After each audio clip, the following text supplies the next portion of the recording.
Ora viva, muito boa tarde e seja bem-vindo ao Debate Internacional, espaço em que trazemos assuntos geopolíticos sábado sim, 14 horas em ponto, em todo o território nacional, em que nós trazemos este espaço para trazermos assuntos que dizem respeito à geopolítica com os nossos convidados especiais, que são os nossos analistas do debate internacional. E aproveitando a oportunidade, saudar a si e caro telespectador que nos acompanha através de casa, de diferentes plataformas digitais e dos canais convencionais. Para já também passo a saudar o nosso primeiro convidado, o nosso analista residente, o Dr. Mulungu. Muito boa tarde e seja bem-vindo ao debate internacional. Boa tarde, Assis Supa. Boa tarde, Dr. Pangaia. A saudação também se estende para quem nos acompanha através de casa ou da sua plataforma digital. Estamos cá mais uma vez para debruçar em torno daquilo que foram os últimos acontecimentos a nível do sistema internacional. Obrigado, Dr. Mulungu. Hoje é um sábado especial, afinal é a primeira edição da semana, ou melhor, do mês de agosto. Estamos aqui com muita informação para os nossos telespectadores. Gostaria aqui de convidar a deixar um ponto prévio, muito rapidamente, para já irmos ao nosso debate. Bem, eu tenho dois pontos prévios, mas são bem breves. O primeiro ponto prévio é uma vitória extremamente notória para o Estado moçambicano, apesar do indicado, ou seja, da pessoa que é o alvo desta grande vitória, já ter perdido a vida, que é Sua Excelência Waldemiro Baloi, que foi até a data do seu desaparecimento físico, Ministro dos Negócios Estrangeiros, ou seja, chefe da diplomacia moçambicana. Esta figura foi homenageada em Guiné Equatorial com o título muito importante, que é de galardão naquele território, por ter, de certa forma, ajudado muito o Guiné Equatorial a ser membro da CPLP ou a sua adesão, o seu processo de adesão à CPLP. Então, o ministro, Sua Excelência Waldemiro Baloi, ele desempenhou um papel fundamental para que este desejo ou este interesse do Guiné Equatorial se efetivasse. Então, 3 anos depois da sua morte, porque perdeu a vida em 2021, Guiné Equatorial homenageou, dando um título honorário de extrema relevância para o seu país, o condecorando numa demonstração de reconhecimento àquilo que é o seu feito. Isto vem a calhar numa altura em que também se verifica no processo de Londres, de Moçambique, uma vitória relativa, contigo relativa, é que ainda não temos o desfecho final do processo, ainda há uma possibilidade da Privifest recorrer, mas isto tudo é aliado aos processos diplomáticos que Moçambique tem operacionalizado a nível internacional. Então isto demonstra que, de certa forma, Moçambique tem os seus canais diplomáticos bem ativos, estão a trabalhar a serviço da nação moçambicana.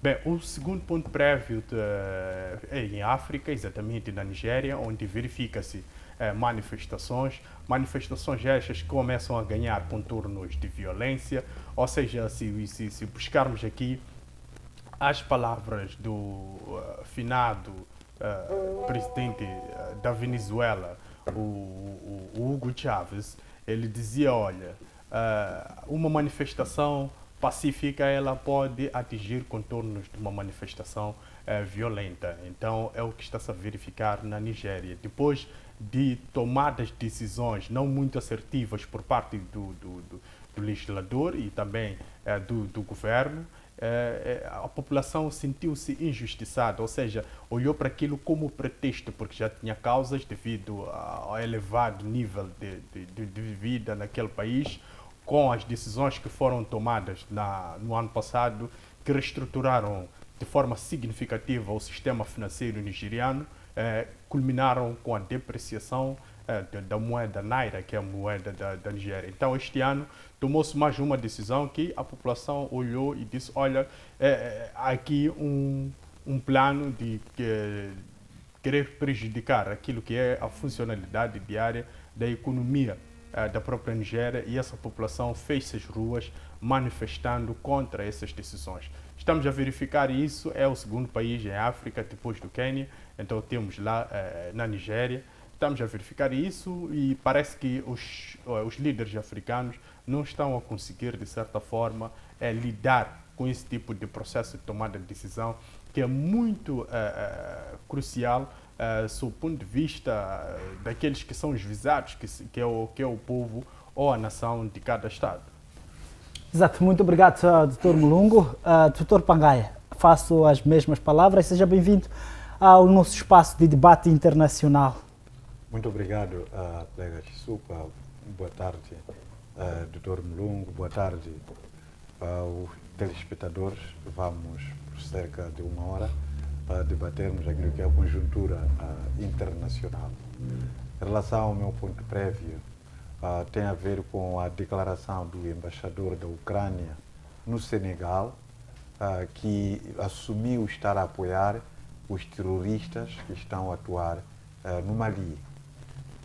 Esse posicionamento do embaixador da Ucrânia no Senegal irritou as autoridades do Mali, e o estranho disso é que o próprio Senegal não reagiu com relação a as referidas declarações, tendo em conta que Mali é um país irmão da mesma zona África Ocidental. No entanto, um embaixador de um outro país, dentro de outro país, estar a declarar publicamente de estar a apoiar os terroristas no Mali. Essa situação vai piorar a relação existente entre Senegal e Mali. Um Senegal que, outrora, ele havia se posicionado, quando estava na campanha, o atual presidente, no passado, prometeu os seus cidadãos a poder mudar o rumo da situação do país, sobretudo a dependência que tem com a França, mas no mês passado vimos a ele a poder se redimir junto da França, fez uma visita à França e que acabou também irritando o seu próprio povo. Esse cenário de terrorismo, como nós podemos ver, efetivamente ele tem alguma mão daqueles que são poderosos deste país, o mesmo cenário que estamos a ver no nosso país, Moçambique, o terrorismo em Cabo Delgado, e quem são, o que pode estar por detrás da Ucrânia estar a apoiar os terroristas no Mali. Nós sabemos que a Ucrânia está sendo apoiada pela França e, obviamente, só pode ser uma solidariedade da Ucrânia pelo apoio que está recebendo dos franceses para poder desestabilizar aquele país africano, como está a acontecer no nosso país. Mas, acima de tudo, o que nós temos que nos preparar é evitar que dentro dos nossos países existam grupos revoltados com o governo. Moçambique é um deles que está pura simplesmente a poder ignorar os membros da antiga Segurança Nacional, portanto, do SINASP, que estiveram a poder reivindicar seus direitos na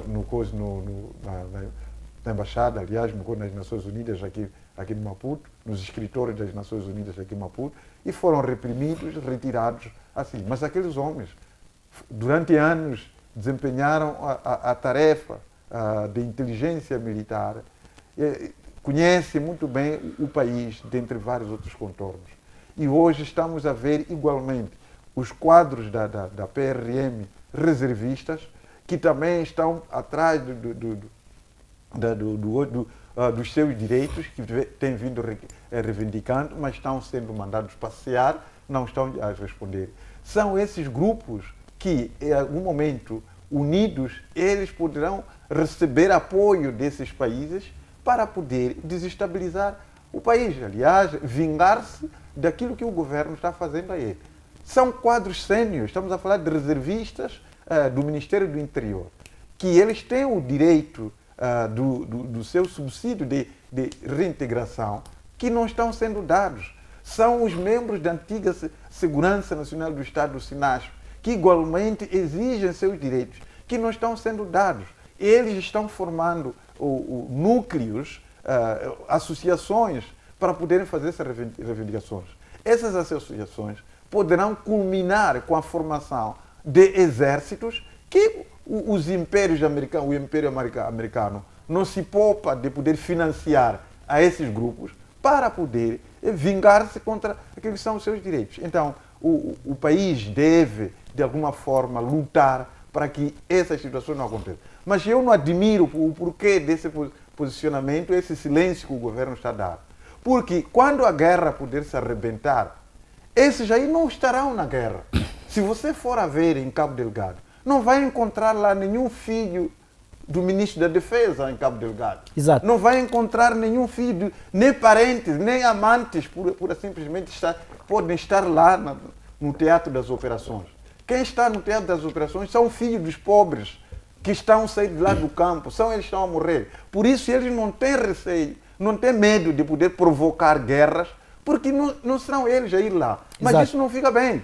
Não pode pura simplesmente provocar guerras para deixar filhos dos pobres, filhos dos camponeses, a ir para lá. E para já, exortamos que todos aqueles que estão no poder tenham também parentes nessa guerra que está em Cabo Delgado. Exato. Muito obrigado, professor Pangaia. Muito obrigado, doutor Mulongo, pelas contribuições nos pontos prévios. Para já vamos começar com o nosso debate, a nossa análise. Primeiro nós vamos tratar aqui de alguns temas muito importantes que marcaram o destaque da atualidade nacional na última semana. Primeiro, acompanhamos a situação de Venezuela, em que o Maduro foi eleito presidente da República de Venezuela, e também a situação, a tensão que tem acontecido no Hamas, a morte do líder do Hamas, que está a trazer uma iminência de uma guerra mundial. E também o pronunciamento de Zelensky, que diz que o mundo quer que a Rússia na próxima cúpula da paz. No entanto, vamos tratar destes temas que marcaram o destaque da semana. E vou convidar já o Dr. Mulungu para quebrar o gelo. Dr. Mulungu, como que olha a situação da Venezuela após a eleição do Maduro? Bem, a situação da Venezuela, ela não é per si só uma novidade. Em termos lógicos, estados ditatoriais, onde o líder é ditador, ele sempre olha para as eleições como uma oportunidade de renovação do seu poder. Ou seja, é ali onde ele tem a possibilidade de, certa forma, reconquistar o público e também olhar para as figuras que o cercam e selecioná-las para garantir o novo mandato, porque os regimes ditatoriais, elas precisam de pessoas de extrema confiança ao seu lado para conseguir suportar estes regimes, porque não são seguros em termos de operacionalização das próprias políticas, porque estão em constante ameaça. Porque o povo olha sempre para o líder como sendo o opressor, então o líder precisa garantir dentro da sua comitiva política elementos que possam trazer uma determinada segurança. É por isso que há sempre mortes estranhas e também há sempre exonerações dentro do regime ditatorial por conta desta ideia de confiança. Então, perdão, cortar. Há um dado muito importante aqui que podíamos fazer um levantamento. Nós olhamos para uma situação de Venezuela como se fosse um país democrático, porque há eleições. E por que um ditador precisa de eleições para poder se manter aqui no poder? Bem, os ditadores, eles precisam de eleições para se manter no poder, para, de certa forma, diminuir aquilo que é a pressão de vários grupos de interesse a nível do próprio Estado. Mas também porque vários países, no seu processo de construção como Estado, assumiram-se como Estados democráticos conforme regem as suas constituições da República. Exato. Então, devem obedecer, de certa forma, a este processo todo, mas que o processo todo é sempre ele minado porque visa, de certa forma, fazer uma espécie de reeleição daquilo que é a figura do presidente vigente, neste caso do Nicolás Maduro. Mas o Nicolás Maduro também ele advoga ser uma vítima do Ocidente coletivo. É por isso que, se formos a perceber, os primeiros países que o parabenizaram foi a Rússia e a China. A China e a Rússia foram os primeiros a reconhecer esta reeleição de Nicolás Maduro. Mas os Estados Unidos, em contrapartida, reconhecem o Edmundo González, que é o da oposição, como sendo o legítimo vencedor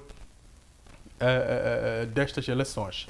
E o mais caricato é que a maioria dos observadores que estiveram neste processo olharam-no como um processo fraudulento. A única pessoa que olhou para este processo com olhos positivos, infelizmente, foi o nosso irmão Matsinha. Então, é estranho, no meio deste processo, onde a maioria consegue ver o que terá acontecido e fala abertamente, e aparece uma única pessoa que defende o contrário daquilo que o processo transparece ser. Mas, exato, até porque gostaria de pedir que reservasse o fio de pensamento neste ponto do nosso irmão Matsinha, a considerar que as eleições no Venezuela que foram também um processo positivo. Ademais, tem também recebeu os parabéns do presidente do Brasil, o Lula da Silva, também o parabenizou. Foi uma das pessoas que também esteve ao lado do Maduro. Mas, por enquanto, eu queria fazer uma pergunta ao professor Pangaia, que não quero deixar escapar. Professor, os Estados Unidos consideram que este processo foi fraudulento e também reconhecem o oponente do Maduro como sendo o legítimo vencedor neste processo das eleições. E o Maduro volta a dizer que os Estados Unidos não devem meter nariz onde não lhe cabe. Significa que o povo venezuelano decide o que quer e escolhe quem quer. E, nesse caso, escolheu o Nicolás Maduro como presidente da Venezuela. Como que olha para os pronunciamentos do Nicolás Maduro? Como que olha para a posição dos Estados Unidos? E qual é o impacto que isso pode trazer no sistema internacional? Olha, Chisupa, não podia esperar outro posicionamento desses criminosos, desses piratas do mundo dos Estados Unidos com relação ao Maduro. Estados Unidos, ele quer petróleo. Venezuela tem uma maior reserva mundial de petróleo. E é aí onde o quintal fértil para os criminosos piratas dos Estados Unidos da América. E não podia dar outro posicionamento senão que esse. Só para poder dizer, eu não sei se vocês conhecem alguém que não é ditador. Quer dizer, exato, essa situação de que quando alguém se posiciona de maneira que o outro não quer que seja essa posição de chamar de ditador, exato, não funciona.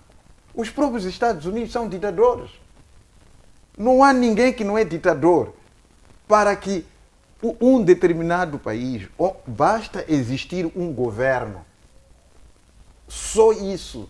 As leis ditam o cidadão a poder realizar aquilo ou que quer, mesmo queira ou não queira. O cidadão deve o fazer. exato. Então, a ditadura que se refere aqui ao Maduro tem muito a ver com o fato de Maduro enfrentar a maior potência do mundo, que são os americanos. Quando é assim, você é ditador. Porque aqui está claro, quando os Estados Unidos eles reconhecem a vitória da oposição, obviamente a oposição é instrumento desses criminosos. Exato. Então, na sua opinião, professor, as eleições em Venezuela foram marcadas de uma estratégia, de um processo eleitoral justo? Eu não posso afirmar isso. O que eu posso dizer é que Maduro está a defender aquilo que é a ideologia dele com relação àquilo que quer que Venezuela seja. Os oposicionistas de Maduro, ao receberem esse apoio dos criminosos piratas do mundo, significa que eles estão para poder defender o petróleo para os Estados Unidos da América. Exato. Então, se Maduro percebeu isso, de que esses senhores estão para poder entregar o Venezuela nas mãos do Império Americano, obviamente que mesmo que a oposição tenha ganho, provavelmente Maduro em nenhum momento abriria a mão, entregar o seu país aos fascistas. Então, aqui, para mim, o problema não é das eleições serem justas ou não. O problema aqui são as ideologias das duas partes, do Maduro e da oposição, do Gonzalo, que foi o candidato que se diz ter vencido. Se tu fores a ver aqui, temos dois blocos que estão a lutar. Exato. Rússia, China... Estados Unidos Rússia e China reconheceu o Maduro. Exato. Estados Unidos e o Ocidente coletivo reconheceu o opositor. Exato. Então há interesses aqui antagônicos. E por conseguinte, aqui não podemos ver a lógica de quem venceu as eleições. Vamos ver a lógica de quem defende a soberania do país. Exato. Tenho sempre dito de que é preciso que nós neguemos de viver ricos escravizados, mas aceitemos viver pobres em liberdade. E é isso que está acontecendo com Maduro. Maduro, ele prefere a pobreza da Venezuela. Tem a ver com as sanções absurdas que os americanos, o Ocidente coletivo, está a impingir com a Venezuela como mecanismo de pressão à sociedade para poder pensar de que a ideologia de Maduro ela traz pobreza, é sinônimo da pobreza, mas essa pobreza está sendo financiada pelos Estados Unidos e o Ocidente coletivo ao poder impor sanções absurdas à Venezuela. Impede mesmo aqueles que pretendem fazer uma relação comercial com a Venezuela. Os Estados Unidos dizem que se tu fizeres relações, se tiver relação comercial com a Venezuela, também será sancionado. Exato. Então está a fechar todos os caminhos, colocando a Venezuela na pobreza. E é isso que Maduro está a dizer. Eu aceito viver na pobreza, mas na liberdade. Exato. Não aceito viver na riqueza, mas na escravidão. Então, é assim que eu vou pedir um pouco uma análise. Gostaria que guardaste esse fio de pensamento, porque tenho uma pergunta ainda muito que não quer calar. Os telespectadores querem saber de lá em casa. Doutor Mulongo, ainda volto para si. Nesta senda, o nosso presidente da Comissão Nacional de Eleições, o Carlos Mazinho, ele esteve a favor do processo eleitoral da Venezuela. E já Moçambique também vai a este processo eleitoral a 9 de outubro. Com essa experiência, com esse posicionamento do Mazinho, como que isso pode influenciar na credibilidade daquilo que é a posição da Comissão Nacional de Eleições? Bem, é assim, a partir do momento em que temos conflitos pós-eleitorais, é preocupante, porque quem escolhe os líderes, quem vai a este processo é a população. E quem levantou-se na Venezuela para reivindicar os resultados foi a população. Exato. Então, olhando para aquilo que é o desejo da população neste momento, significa que as eleições elas foram fraudulentas. Agora, o posicionamento do nosso compatriota, o Mazinho, presidente da Comissão Nacional de Eleições, ele é um posicionamento extremamente triste. Porque em política ou em qualquer tipo de situação, às vezes a neutralidade, ele podia ter trago um posicionamento neutro neste processo. E não, de certa forma, assumir um processo que já tem a mancha de contestação a nível da própria Venezuela, como ter sido ela positiva, ou ter sido um processo que decorreu na normalidade. Isto demonstra que o presidente da Comissão Nacional de Eleições, o Mazinho, ele não tem um equilíbrio moral para poder, de certa forma, dirigir um órgão extremamente importante para aquilo que é um processo democrático do Estado. E mais ainda também para servir de observador a nível internacional. Então, este é um momento de reflexão para as nossas eleições aqui em Moçambique, que se avizinham. Por quê? Porque ficarão todas elas num processo de desconfiança por estarem nas mãos de um presidente como Matsinha, que não tem, de facto, a capacidade de se posicionar quando há esse tipo de fenómenos dentro de cada processo. Então, é preciso que as entidades competentes a nível de Moçambique se posicionem e, de facto, tragam algo satisfatório para essas eleições. Porque só a imagem de Matsinha, ela vai levantar muitas vozes neste processo. Agora, o processo em si, como vai decorrer, seja qual for o resultado, olhando para aquilo que é a tendência da opinião pública em Moçambique, o resultado que advirá deste processo, ele, de certa forma, vai levantar muitas vozes. Então, é preciso que haja uma pré-avaliação. Eu aconselharia ao Estado moçambicano, neste momento, a encostar o Matsinha e colocar uma pessoa idônea, interina, neste momento. Depois, ia-se resolver a questão da sucessão do Matsinha, à Comissão Nacional de Eleições. Na Comissão Nacional de Eleições, depois do processo. Agora, voltando para a Venezuela, o Maduro, ele teve a maior fuga de pessoas do seu país para países vizinhos à procura de melhores condições de vida. Alguns estados, como o Brasil, inclusive, chegaram a reduzir a entrada de venezuelanos nas suas fronteiras devido à massividade com que esses indivíduos entram. Isto significa o quê? Que esta gente está a fugir de uma certa opressão, de uma certa violência estrutural. O que é isso de violência estrutural? A violência estrutural, ela exatamente incide no bolso do cidadão e naquilo que é a sua condição de vida diária. Se este cidadão se encontra numa situação em que não consegue comprar alimentos para satisfação de necessidades básicas, que é o direito a alimentar-se, então ele vê-se numa situação de procurar melhores condições.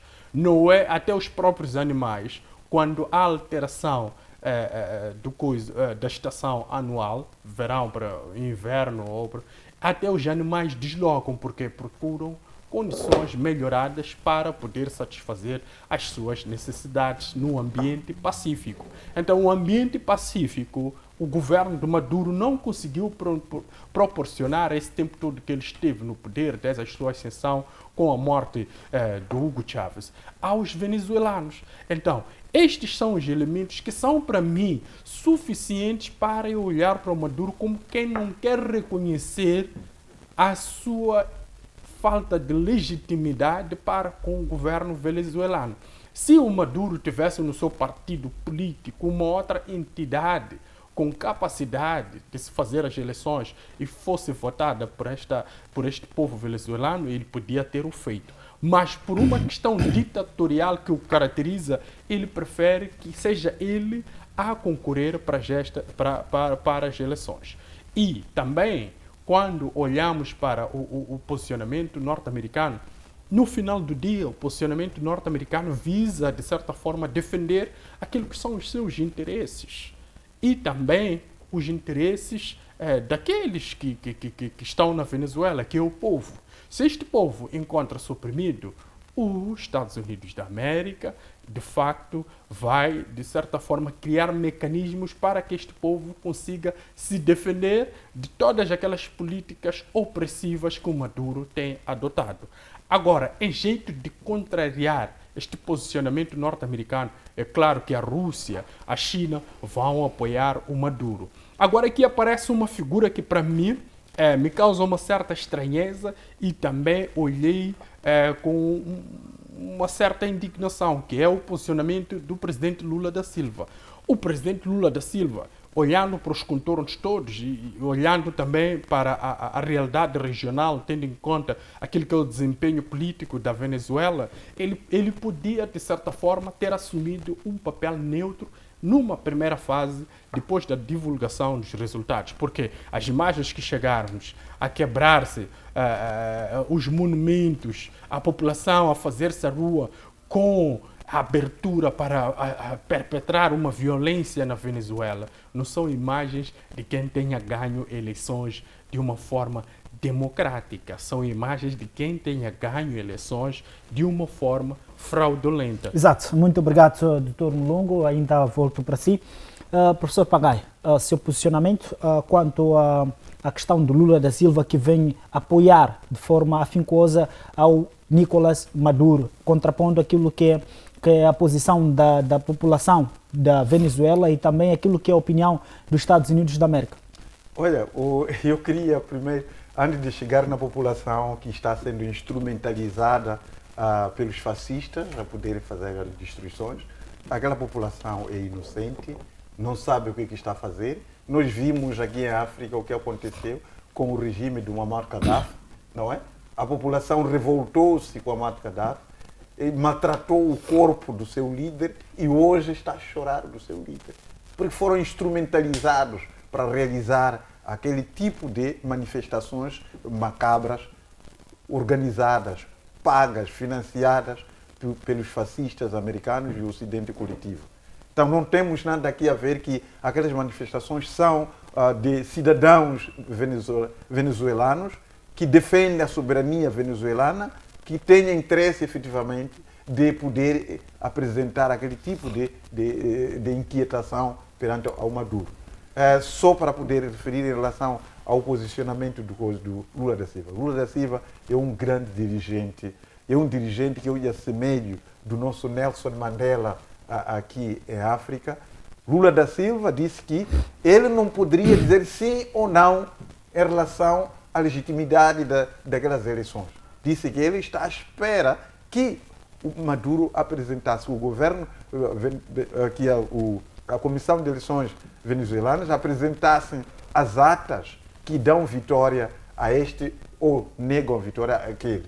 Não há como, Lula disse que não havia como o Brasil poder se posicionar sobre quem ganhou as eleições só por um simples anúncio de que Maduro venceu as eleições por cerca de 51,2%, o outro cerca de 43%. Isso não é suficiente. Era importante que o governo venezuelano pudesse trazer as atas que comprovam a tal vitória. Só depois daí é que Lula disse que iria se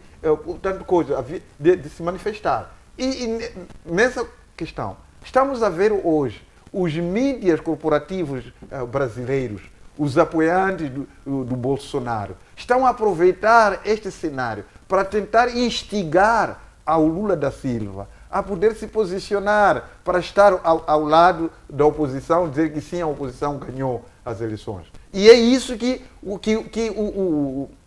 os fascistas, a extrema-direita bolsonarista do Brasil, pretende, porque sabe de que, colocando Venezuela nas mãos dos fascistas, dos extremistas, conjugado com os extremistas Bolsonaro do Brasil, aí estarão, neste caso, a poder pegar toda a América Latina, como aconteceu com a Argentina, que está com o fascista Milei. Então, se você entra hoje nos mídias brasileiros, vai encontrar que maioritariamente estão por cima de Lula da Silva, para que ele se pronuncie, sobretudo, a favor da oposição. Mas qual é a base que Lula vai poder dar para dizer que esse ganhou, aquele perdeu, se não existe, neste caso, as atas que comprove vitória ou derrota deste, mas daquele? E ele disse, não há como eu poder me pronunciar agora. Nós precisamos de coisa. Mesmo depois dessas atas aparecerem, aquilo que o Tribunal Eleitoral da Venezuela vai decidir, quem estiver não de acordo com os resultados, vai ter que impugnar junto da própria justiça também. Não pode ser outros países a se interferir num processo que não é de todos aqueles países que estão neste momento a se interferir naquela questão. Tem seus interesses, que é o petróleo da Venezuela, maior reserva que a Venezuela possui. E é isso que está em jogo neste momento. Lula da Silva mostrou maturidade. Ele percebeu quais são os interesses dos fascistas e que pretende puxar Lula da Silva para um caminho errado e que isso não pode acontecer. Eu endosso uma atuação positiva do presidente Lula da Silva, que continue assim, desta maneira, a agir desta maneira, que vai ser o salvador da América Latina. Com relação ao Dom Carlos Mazzini, a sua atuação na Venezuela, desta vez, Dom Carlos Mazzini dá-se uma pontuação positiva. Positiva por quê? Porque ele constituiu uma ferramenta para poder barrar os fascistas que pretendem pegar Venezuela. Venezuela é um dos países que estamos à espera que faça parte também dos BRICS, não é? Aqueles que vão ser alternativa para os países emergentes, e faz sentido, sim, que Venezuela seja defendido. Mas isso também mostra claramente que esse posicionamento é que o Dom Carlos Mazzini, ele é um menino bonito do regime do dia. Ele é um menino de recados e ele consegue cumprir. E é assim mesmo que aqui no país também vai poder fazer o mesmo, de cumprir aquilo que são os recados que são dados, mas não agirá de acordo com a lógica. Aliás, a política não tem lógica. Nós dissemos que, várias vezes temos dito aqui, que a política é um processo de enganação, pura e simplesmente. Então, desta vez, o Dom Carlos Mazzini atuou corretamente, mas não atuou corretamente com relação à postura que ele é como um dom, que retira esse prefixo do dom. Exato. Porque de dom não tem nada. Exato. Então era preciso que ele retirasse o prefixo de dom e retirasse a batina que ele tem vestido para poder exercer política, que é a mentira. Porque ele não pode andar a mentir. Aquilo que ele cometeu no coisa até pode estar doseado de uma mentira, mas a defender um determinado regime, neste caso. Agora, um indivíduo que professa a religião a poder mudar de cor, em algum momento pregar a lógica e de outro momento pregar a falsidade, Dom Carlos Mazzini está a destruir a igreja anglicana. Exato. E eu não sei como é que os crentes da igreja anglicana mantém ainda ele como um crente reformado e mantém ele, autoriza ele a aparecer nas câmaras com batinas da igreja anglicana a mentir. Não faz sentido isso. Era Exato. preciso que pudesse, muito urgentemente, a igreja anglicana começasse a distanciar do Dom Carlos Mazzini, por forma que ele agora retire-se da religião e passe a ser um político, não é? Exato. E já nos habituou essa igreja anglicana a poder proceder desta maneira. O Dom Denis Singulani também fez a mesma situação. Corroborou na destruição do exército moçambicano. Nós tínhamos uma defesa aqui bastante forte. Eu tenho mágoa pela destruição do nosso exército através da igreja anglicana, conduzida pelo Dom Denis Singulani, que apregou a questão de transformação das armas em enxada e deixou o país em tangas, e hoje estamos desguarnecidos. Exato, muito obrigado, professor Pangaia, assim que deixou ficar aqui a sua contribuição com relação à eleição na Venezuela, o processo pós-eleitoral, este que está a levantar muita poeira, que já vai a uns contornos alarmantes num posicionamento que está a envolver dois blocos, os Estados Unidos da América, e também está a envolver aqui a Rússia e a China como os próprios defensores. Aliás, Moçambique está a entrar também nessa batalha. Só para fecharmos com esse tema, Dr. Mulungu, acha que com a entrada de Dom Mazzini num posicionamento deste, Moçambique estaria aqui a mostrar uma intenção de um posicionamento com relação a estes dois blocos que têm entrado aqui em conflito entre BRICS e a NATO? Bem, Moçambique, em termos históricos, não tem muitas escolhas. Se olharmos para o processo de libertação nacional e depois também as primeiras eleições, os primeiros contactos diplomáticos, que Moçambique manteve quando a operacionalização da sua própria política, ou seja, nós sempre tivemos uma aproximação e uma afinidade com o regime russo e o regime da China. Depois, mais tarde, é que abraçamos instituições de Bretton Woods e também algum envolvimento com alguns Estados ocidentais por questões do contexto internacional, ou seja, a partir da década de 90, com a queda da URSS, verifica-se ali um enfraquecimento daquele bloco que, de certa forma, esteve a degladiar em termos ideológicos com o bloco capitalista. Então, com a sua queda, os Estados Unidos da América, o bloco capitalista, fica numa espécie de ilha onde era a única alternativa e nós tivemos a liberdade de escolher. Então, tivemos que manter relações com os Estados. Começamos aqui por ter eleições a partir de 94 e abraçamos processos democráticos e pronto.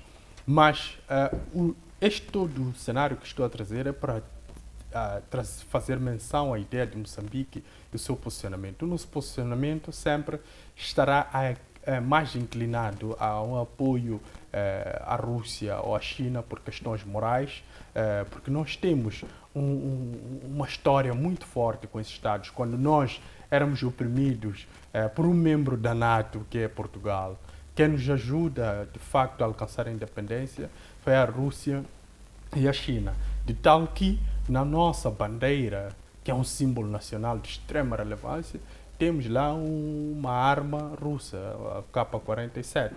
Temos lá uma K-47, então isto significa que houve um empenho extremamente notório por parte dos Estados russos. Então, neste processo, na Venezuela ou nesta guerra não declarada entre a NATO e a Rússia, nós, de facto, pelo processo histórico todo e também pela formação política, nós temos ou estamos a apoiar a própria Rússia.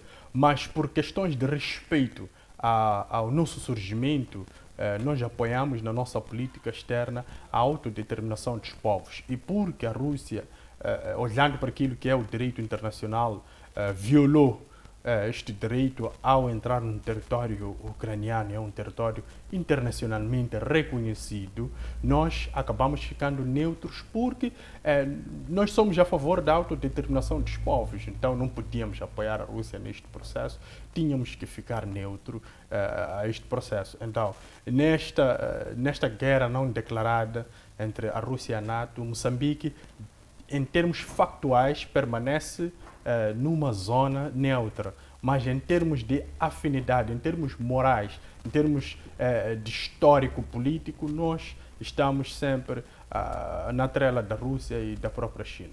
Muito obrigado, Dr. Lungo. Só para poder Sim, professor Pangai, acrescentar algo, era preciso que nós pudéssemos compreender até que medida em que a lógica binária está a existir neste mundo. O Maduro, na Venezuela, ele está a negar que o seu país ele beneficie ao trem, aos extra-venezuelanos. As maiores reservas de petróleo que Venezuela tem estão a constituir um cavalo de batalha para as potências mundiais. E, por conseguinte, Maduro vê aqueles cidadãos que constroem seus partidos, analisa as suas ideologias e, ao perceber que são nacionais, sim, mas as ideologias que eles defendem não são soberanas, é a partir daí que não há lógica das eleições. Não é? Porque ele está a perceber, por exemplo, como é que o nosso país ele aceita entregar a bacia do Rovuma em troca de 2% da exploração do gás que está lá. E é isso que eles pretendem fazer na Venezuela. E é isso que Maduro deve aceitar. que os americanos explorem o gás, os franceses explorem o gás, porque quem estão a impor o país aos 2% são esses ocidentais. Não tem escuro por esses senhores. Em nenhum momento, onde está a lógica desses? Conhecem a situação que o país está a passar. Como é que eles fazem isso para nós? Levar 98% das nossas riquezas e a nós nos entregar 2%. É isso que nós temos que aceitar. É isso que o Maduro deve aceitar na Venezuela. Eu acho que Maduro, de alguma forma, ele deveria aparecer em público, efetivamente, deixar de toda a história das eleições, dizer, olha, eu aqui não admito a esses senhores que vocês estão a suportar. Ainda bem que o Maduro ele tem o domínio das Forças Armadas, tem o domínio de todos os poderes ali. Daí que não há como ali a oposição poder retirar o Maduro, não é?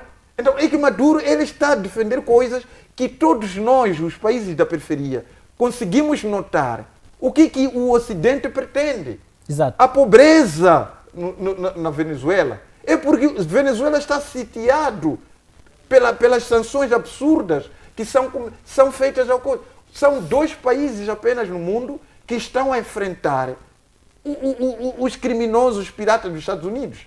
Cuba e Venezuela. São os únicos que eles estão a aceitar viver na pobreza, viver naquela situação, mas que não aceitam viver escravizados. É isso que os países da periferia devem poder fazer. Vamos procurar aquilo que temos capacidade de poder fazer, mas nunca trazer esses sujeitos para nos escravizar. Exato. Muito obrigado, professor Pangai. Assim, desculpa, só um ponto. É assim, eu percebo que haja uma ideia de abandonar os anglófonos, os lusófonos, mas que essa ideia fosse imbuída de uma ideia de construção própria com engajamento próprio dos Estados a nível interno. Não que se queira abandonar o ser lusófono, ou anglófono, francófono, para, de certa forma, virar xenófono ou russófono.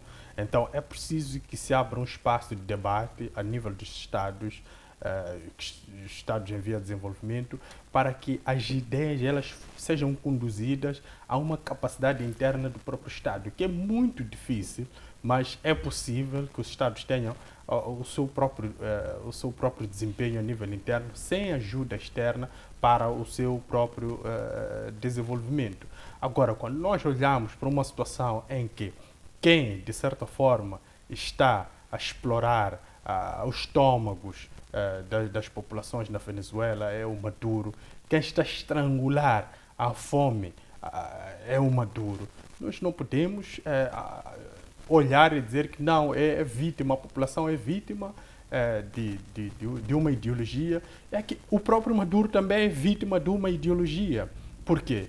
O Maduro que ascende ao poder após a morte do Hugo Chávez são socialistas. O socialista também é um regime que foi criado na Rússia.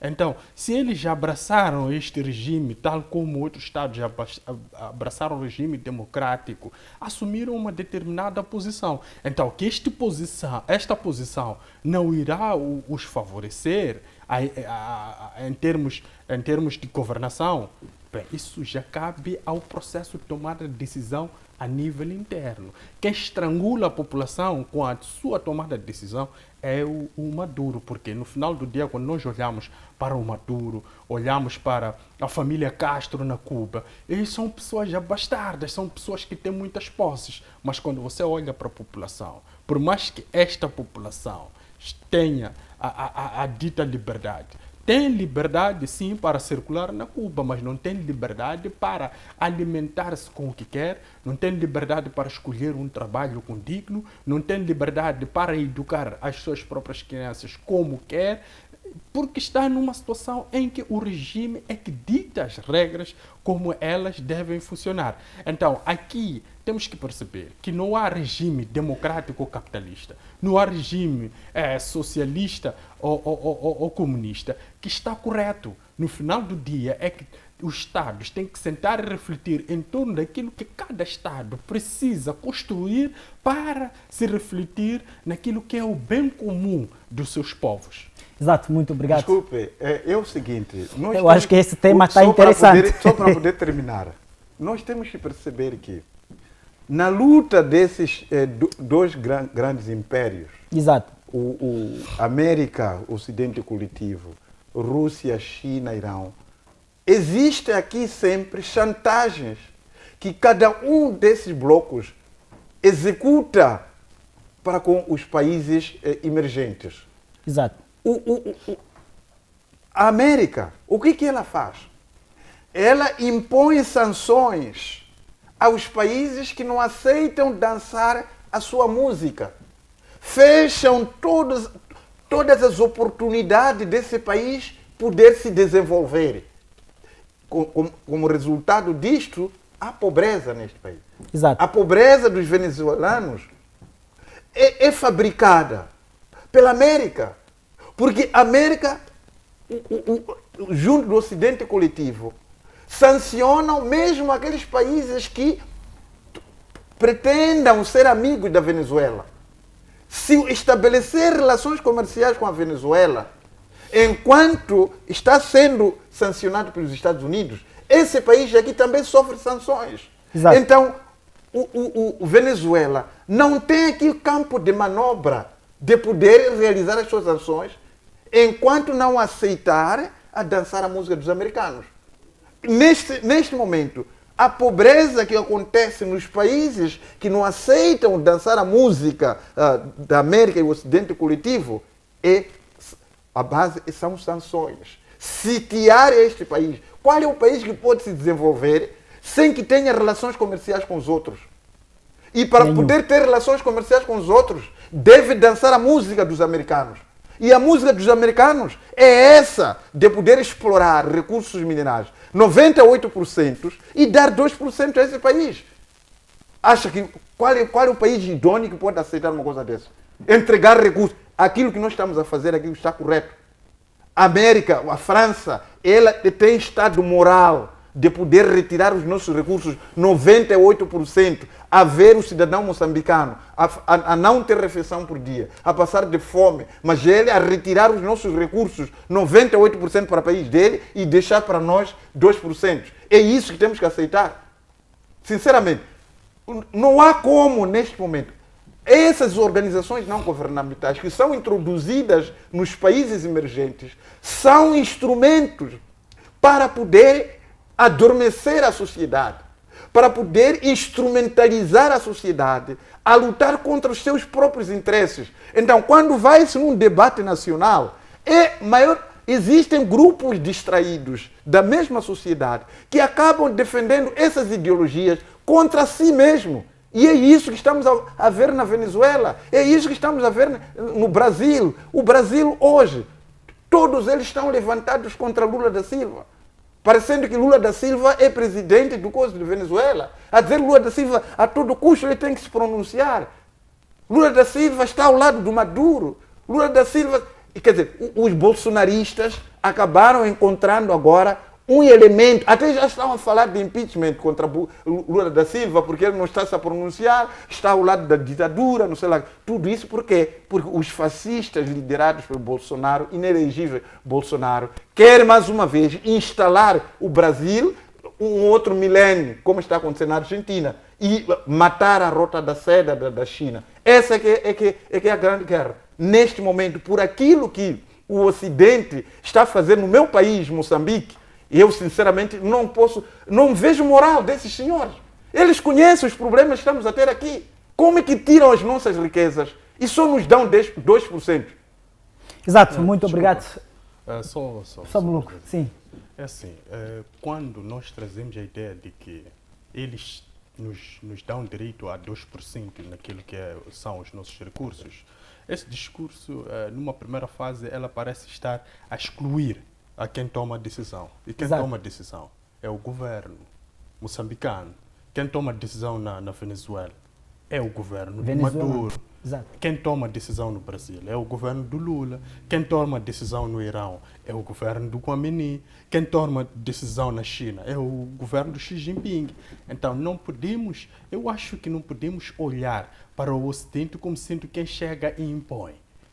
É verdade que impõe, mas impõe de uma forma negocial. Agora, cabe ao governo de cada país saber se posicionar no meio destes processos. Exato. Olha, A China... Não, desculpa. Vamos professor, fechar, terminar o fio de pensamento, depois voltamos. Vamos ser urbanos. Exato. Não, é assim, a China desenvolveu até o nível em que está, com o regime comunista, mas com uma economia aberta. Exato. Aberta ao quê? Socialista. Ao comércio. Várias entidades entraram na China e fizeram comércio com a China. Mas porque este é um processo de tomada de decisão, um plano a longo prazo. Quem foi lá impor negociações, ninguém conseguiu. Por quê? Porque o governo soube se posicionar. A Malásia, que faz parte dos tigres asiáticos, também tem um rei, tem um monarca, mas também é um Estado desenvolvido. A própria Coreia do Sul também tem um rei. O Japão tem um rei. Mas são Estados que souberam se posicionar e souberam, de certa forma, tomar as decisões devidas para proteger o seu povo. Agora, a ideia de que os Estados Unidos vêm buscar os nossos recursos e nos dar 2%, sim, os chineses também estão aqui, estão a desflorestar a nossa mata. Então, não é quem faz algo sem que haja uma abertura. O erro é interno, em todos os Estados. É preciso que os Estados sentem e reflitam em torno daquilo que é o seu objetivo. Não pode-se ter governos ou elementos dos governos que querem alimentar os seus bolsos. Olha, a título de exemplo, se pegarmos aqui o escândalo que tivemos das dívidas ocultas, maioritariamente dos indivíduos que foram condenados no meio deste processo, é que quiseram ter benefícios próprios. Então, é esse tipo de atitude que eu quero que olhemos no meio deste processo. Porque na relação Moçambique e Privinvest, quem esteve lá e quer se beneficiar são alguns cidadãos nacionais. Então, são esses cidadãos nacionais que não têm integridade, que não têm idoneidade, que devem, de certa forma, saber se posicionar para tomar uma decisão que consiga, de certa forma, se refletir no final do dia para com o povo. Exato. Nós todos ficamos expectantes quando começou a exploração do petróleo, do gás, na bacia do Rovuma, mas os resultados que tivemos é que aquilo foi mal negociado.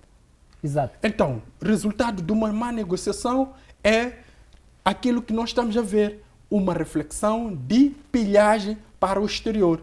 Mas se pegarmos Tanzânia, que também tem os mesmos recursos, o Magufuli soube negociar aquele projeto. E o projeto está, de certa forma, a refletir-se no povo. O povo está satisfeito com a prossecução do projeto, mas nós, até para a questão de segurança, tivemos que chamar uma entidade externa, que é o Ruanda. Então, são vários giros que nós vamos tomando a nível interno e depois vamos olhar para o estrangeiro e dizer que não, a culpa é do estrangeiro. A culpa sim é do estrangeiro, mas a maior culpa neste erro todo é nossa. E Exato. Nós temos que assumir esta culpa. Exato. Então, É o professor seguinte, Pangai, vamos sim, lá. É o seguinte, eu me referi aqui, esses imperialistas, eles entram no país, instrumentalizam um determinado grupo da mesma sociedade, constituem os seus partidos e financiam um partido que eles acreditam de que esse partido, Pode ser ganhando forte. as eleições, ele vai representar os nossos interesses. Nós Exato. vimos isso na Ucrânia. A Ucrânia, inicialmente, teve um governo que era marioneta de Vladimir Putin. E estava a respeitar tudo aquilo que Vladimir Putin queria. O que aconteceu? Os americanos instrumentalizaram um grupo, criaram uma revolução, destronaram o presidente que era ligado ao Putin e implantaram um governo liderado pelo Zelensky, dirigido pelos americanos. Então não podemos pensar que aqueles que vendem a soberania são verdadeiramente nacionais. Não são nacionais. são marionetas de algum determinado império. Porque esses moçambicanos que aceitaram 98% não estão a representar moçambicanos. Estão a representar interesses desses senhores que estão a explorar o gás agora. E eles fizeram tudo por tudo para introduzir essas pessoas. E depois nós vamos dizer que são moçambicanos que aceitaram fazer aquilo. Não é? É exatamente isso que Maduro está a ver, a cabeça daquelas pessoas que estão neste momento a ser suportados pelos americanos. O que aqueles senhores querem fazer? Maduro está a negar introduzir aqueles sujeitos em nome dos venezuelanos. Então, nós temos que perceber isso, que qualquer um aqui não é o problema de gás. Eu não nego que o próprio cidadão ele é culpado por aceitar ser financiado por esses regimes para ascender o poder. Temos grupos aqui de moçambicanos que estão sendo pagos por essas instituições. Estão sendo pagos as campanhas por essas instituições. E quando elas ganharem a vitória, quando ganharem as eleições, o que vão fazer? Vão poder respeitar os desejos desses senhores que financiaram as suas campanhas. Não podemos meramente ver na Checa, dizer que não, a culpa é dos moçambicanos. Sim, é culpa dos moçambicanos.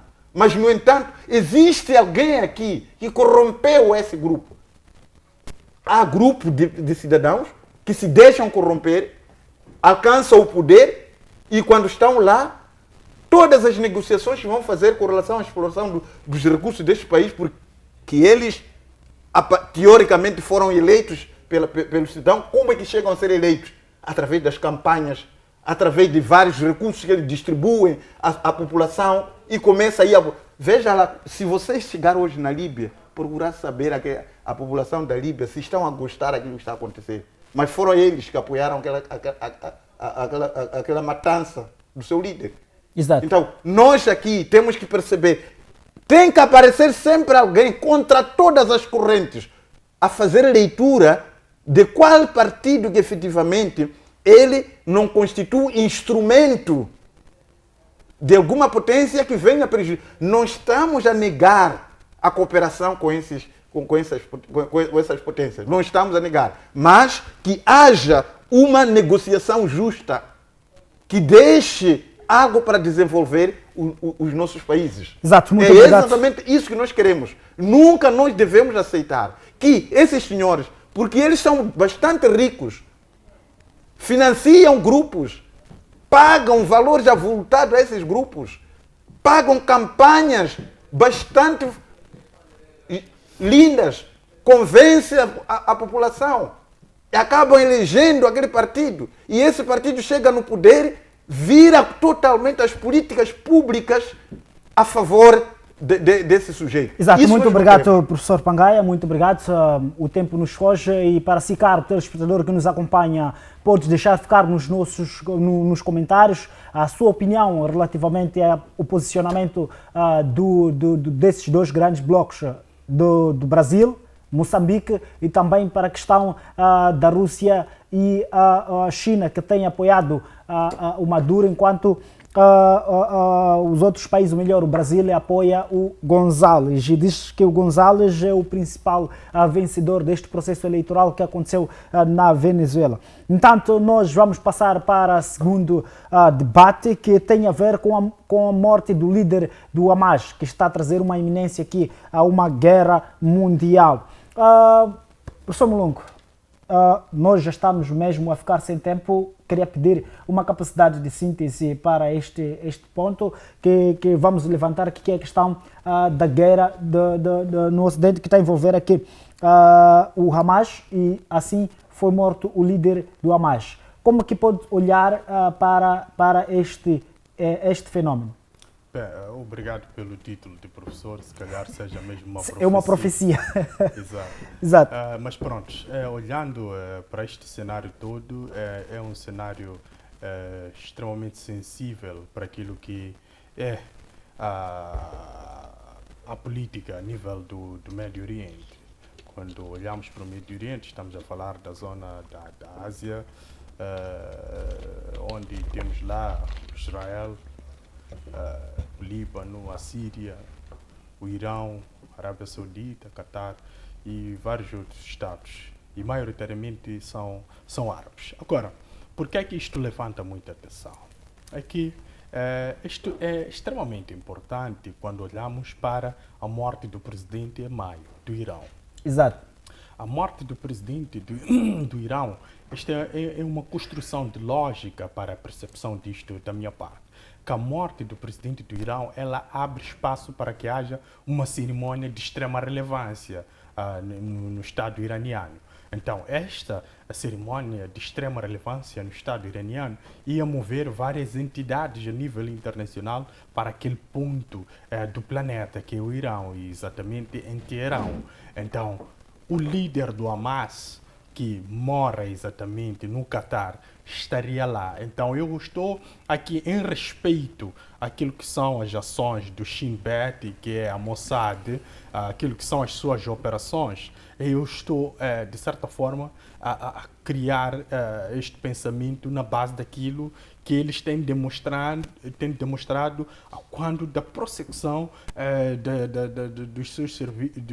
das suas operações feitas pelos serviços secretos de Israel, que são denominados Mossad, e são com o braço operativo designado Shin Bet. Então, eu estou a achar que este foi a tomada de decisão mais crucial para que nós pudéssemos chegar até aqui, porque depois da morte deste presidente iraniano, depois acontece esta tragédia na tomada de posse, ou depois da tomada de posse do novo presidente do Irão, onde o líder do Hamas esteve no Irão. Agora, bem, há duas narrativas. Há uma narrativa que diz que a Mossad foi na residência um mês antes e colocar lá bombas. Há outra narrativa que diz que foi através de um míssil. Então, ainda não há dados concretos sobre como terá sido ou como terá ocorrido esta morte. Mas a morte, ela é um fato, ela foi consumada no território iraniano. Então, é aí onde isto ganha uma certa relevância. E a primeira questão que se calhar devia se colocar, por que o Israel não atacou o líder do Hamas no Catar e preferiu atacar no Irão? É que no Irão, de certa forma, quando olhamos para o panorama da guerra, nós percebemos que há uma guerra regional no Médio Oriente, só que é uma guerra de baixa escala, ou seja, ainda não tem uma escalada muito visível. Por quê? Por que é uma guerra regional? Porque tem o envolvimento do Hezbollah, do grupo Houthi, depois tem do Hamas, e tem também do próprio Irão, direto ou indiretamente. Então, isto envolve várias entidades que são da mesma região, então podemos considerar uma guerra regional. Então, mas esta é uma guerra de baixa escala. Então, esta operação, de certa forma, ela visa fragilizar todas essas frentes que se encontram a degladiar com Israel, porque são, na percepção da própria máquina operativa israelita, todas elas são suportadas pelo Irão. Se formos a ver, o Hezbollah é uma milícia iraniana que está no Líbano, o próprio grupo Houthi é uma milícia iraniana que é chefiado por guardas revolucionários do próprio Irão. Então, este ataque no território iraniano, ele vem demonstrar que ninguém está seguro quando está numa guerra contra o Israel. E atacou-se diretamente no território iraniano como forma de fragilizar todas as frentes em termos morais, porque quando há um ataque no território que é considerado o símbolo de uma guerra, isto transmite às outras forças uma ideia de fraqueza. Então, esta ideia de fraqueza, ela abre espaço para que haja fragmentos dentro daqueles blocos. E estes fragmentos podem traduzir-se em pequenas vitórias para o próprio Israel. E essas pequenas vitórias, no final do dia somado, se calhar podem ser uma vitória significativa. Mas o maior, se calhar aqui, a maior imprudência por parte do Israel é perpetrar um ataque dentro de um território que tem a capacidade de responder ao mesmo nível que é o Irão.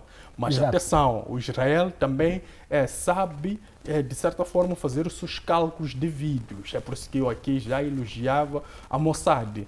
Atacou um estrangeiro dentro do próprio Irão. Então, a questão da soberania do próprio Irão, ela fica, de certa forma, em aberto a partir do momento que tem um ataque no seu território, na sua configuração física, violou-se o seu espaço, então isto é violação à soberania, mas procurou-se um indivíduo que está diretamente em conflito com Israel, que é o líder do Hamas. Então aí a questão da soberania do Irão, ela pode abrir um espaço de ponderação, é tanto que não houve ainda uma resposta imediata por parte do Irão, porque o Irão também precisa fazer os seus devidos cálculos, porque não pode colocar a sua população exposta numa situação em que, supostamente, na linha do fundo, o Israel esteve a agir em aquilo que se diz defesa dos seus interesses. É por isso que alvejou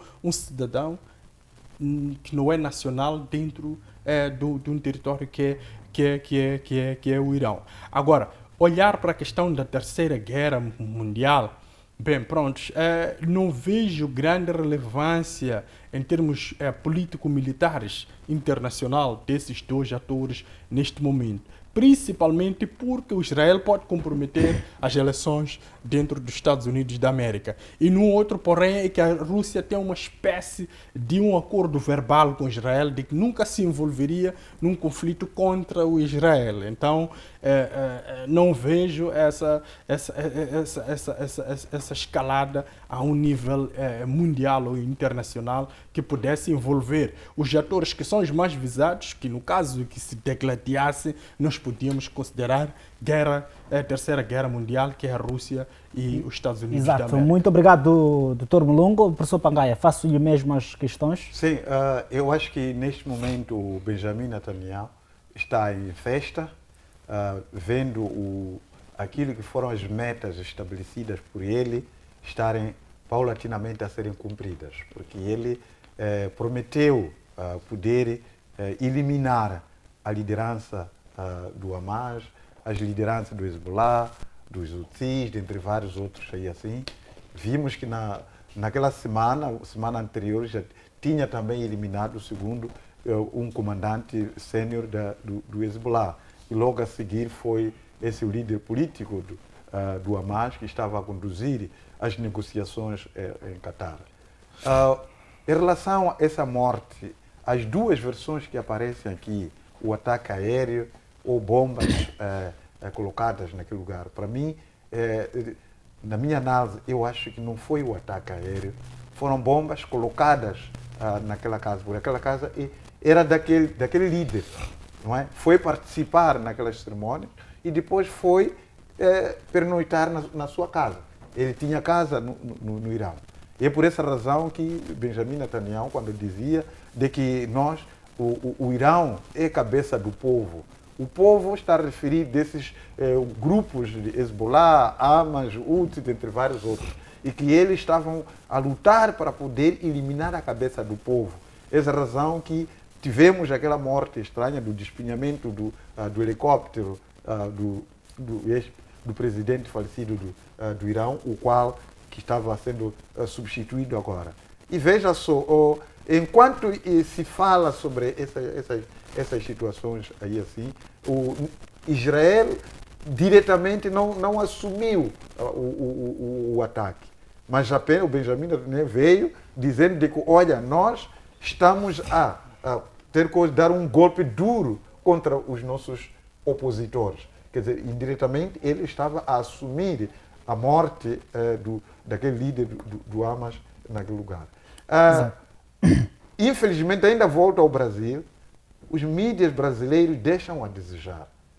Estavam ali agora a atacar novamente Lula pelo fato do seu vice-presidente estar presente naquela cerimônia, em que o Aclin, portanto, o vice-presidente do Brasil, estava sentado na mesma fila durante as cerimônias, não é? Onde estava o tal líder do Hamas, que acabou de ser assassinado. Então estão aí a explorar isso, dizendo que o governo brasileiro até estava no mesmo local com o criminoso do Hamas, e por conseguinte esse governo brasileiro é um governo criminoso e por isso mesmo coabita com o Hamas, estava sentado na mesma fila. Neste momento o Lula da Silva está numa situação bastante difícil de poder lidar-se com aqueles fascistas brasileiros que pretendem voltar a colocar o Bolsonaro, ou o herdeiro do Bolsonaro, naquele país. Estão à busca de qualquer deslize de Lula da Silva para poder sacanear do poder. Mas, obviamente, nós vamos estar... Aquele ataque, eu acho que falhou imensamente a defesa, a segurança do Irão com relação àquela casa. Eu acho que aquela casa deveria ter merecido uma vigia antes dele ir para aquele lugar. Teriam, portanto, inspecionado o estado da casa e ele poder lá estar. Não acredito muito que tenha sido efetivamente uma bomba direcionada para ali, mas acredito sim que Benjamin Netanyahu, o governo de Benjamin Netanyahu, encontrou alguma fraqueza na segurança daquela casa onde residia quando visitasse ou vinha ao Irão. Encontrou alguém lá que montou aquelas bombas, o que não deve ter conseguido fazer na sua residência oficial, em Catar. Essa é a razão que podemos justificar nesses termos. Não fizeram em Catar, provavelmente, porque eles não conseguiram encontrar uma brecha para poder introduzir as tais bombas na residência dele. Mas, por exemplo, conseguiram aqui. Nós, em Moçambique, tivemos uma situação idêntica do Jacob Zuma, aqui na Matola, dentre várias outras residências aqui, que foram bombardeadas pelo sul-africano, mas felizmente eles não conseguiram encontrar os dirigentes do ANC nesse lugar devido à segurança que estava sendo colocada. Exato, muito obrigado, professor Pangaia. Eu gostaria mesmo que pedir as últimas considerações, que já vamos fechar nosso programa, e preparo também Dr. Bolongo, para as últimas considerações. Dizer, os países da periferia, eles devem procurar, de certa forma, não aceitar que os seus cidadãos eles sejam instrumentalizados para poder vender a soberania. Exato. Aqueles que constituem partidos em nome de uma das potências mundiais e financiadas as suas campanhas, as suas políticas por essas potências mundiais, e depois de ganhar as eleições, chegam no país, começam a responder os interesses desses senhores. Não podemos fazer isso.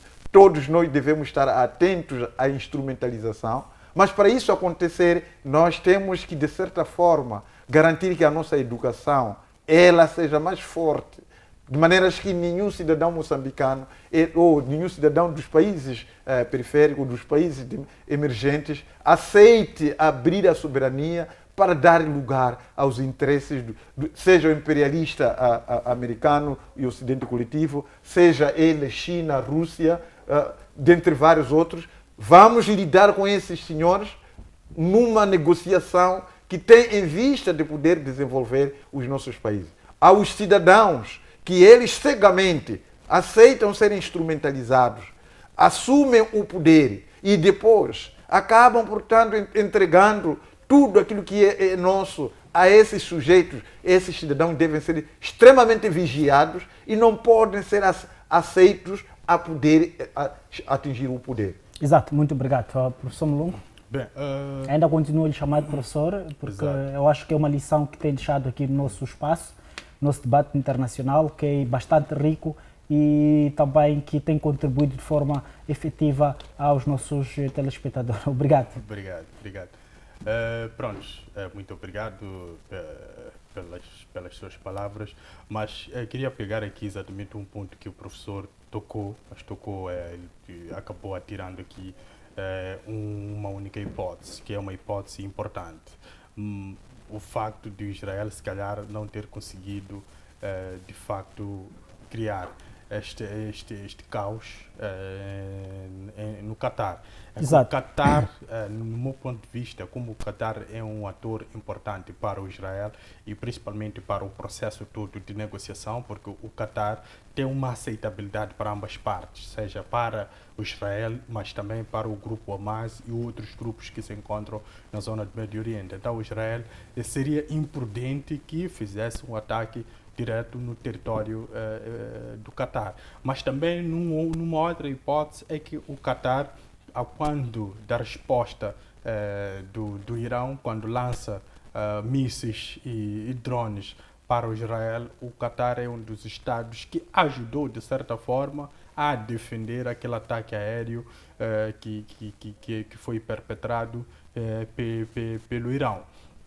O outro ponto que o professor trazia, esta perseguição Lula, eu acho que é uma perseguição natural no meio de um Estado democrático, onde há oposição. A oposição não está satisfeita por ter perdido eleições para o Lula da Silva, e principalmente pelo histórico.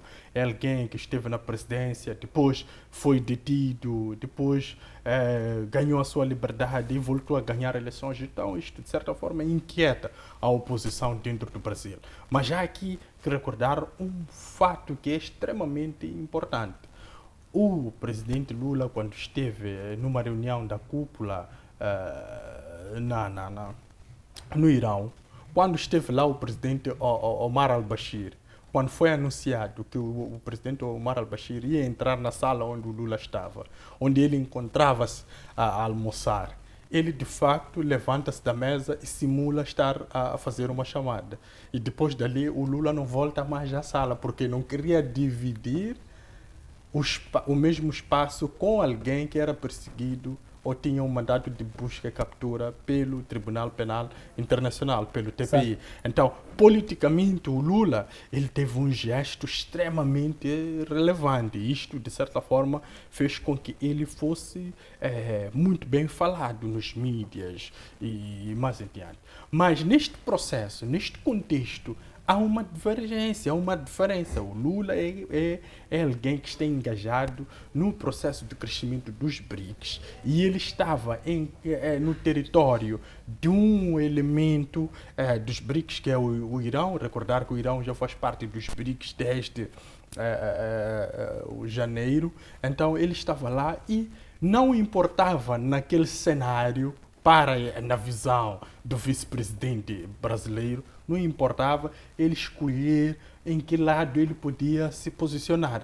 Então, isto, de certa forma, acabou levantando a ideia de que, não, se o Lula o fez um dia por causa do mandato emitido contra o Omar al-Bashir, o vice-presidente também podia ter o feito. Exatamente. Okay. Mas temos que olhar que é exatamente na vertente de diabolizar a imagem do próprio Lula, enfraquecê-lo ainda no processo de governação, para quando chegar o processo de reeleição, ele já estar lá com uma imagem gasta e ela toda desqualificada para o eleitor brasileiro. Mas isto cabe ao eleitor brasileiro avaliar o que foi a governação do Lula e o que ele quer para o próximo mandato. Exato. Muito obrigado, doutor Mulungu, muito obrigado, professor Pangaia, pelos aqui comentários, pelas análises aqui deixadas. O debate ainda foi muito quente para o dia de hoje.